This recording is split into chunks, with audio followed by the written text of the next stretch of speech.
அனைவருக்கும் கணித வணக்கம். இப்போ பார்க்க போகிறது 8ஆம் வகுப்புக்குரிய கணக்கு பயிற்சி 1இல் 2ல் 15வது கணக்கை பார்க்க போகிறோம். இவற்றுள் எந்த விகிதமுறு எண்ணிற்கு கூட்டல் நேர்மாறு உள்ளது அப்படின்னு சொல்லி கொடுத்துருக்காங்க. கூட்டல் நேர்மாறு அப்படின்னா என்ன அப்படிங்கிற நம்ம தெரிஞ்சுக்கிட்டாதான் இந்த கணக்குக்குரிய விடையை நம்ம எளிதாக செய்ய முடியும். கூட்டல் நேர்மாறு என்பது ஒரு நம்பர் கொடுத்துருக்காங்க அப்படின்னா அதனுடைய கூட்டல் நேர்மாறு ரெண்டையும் சேர்த்தால் வரக்கூடிய விடை 0 அப்படிங்கிறது தான் கான்செப்ட். அப்போ கூட்டல் நேர்மாறு இப்போ முதல்ல கொடுக்கப்பட்ட நம்பர் 7 இருக்கு. இப்போ 7ஓட கூட்டல் நேர்மாறு என்ன வரும்? -7. ரெண்டையும் இது பண்ணோம்னா என்ன வரும்? 0 வந்துடும். அதே மாதிரி -5/7 இருக்கு.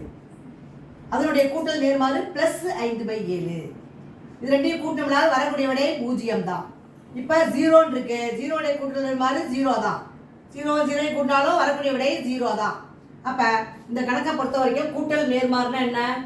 கொடுக்கப்பட்ட விகிதம் ஒரு எண்ணையும் அதனுடைய கூட்டல் நேர்மாறு இரண்டையும் சேர்க்கும் பொழுது கிடைக்கக்கூடிய விடை 0. இந்த கணக்கை பொறுத்த வரைக்கும் இவை அனைத்திற்குமே இது பொருந்தும் அப்படிங்கிறது தான் இந்த கணக்குக்குரிய ஆன்சர் ஆகும். புரிஞ்சுங்களா?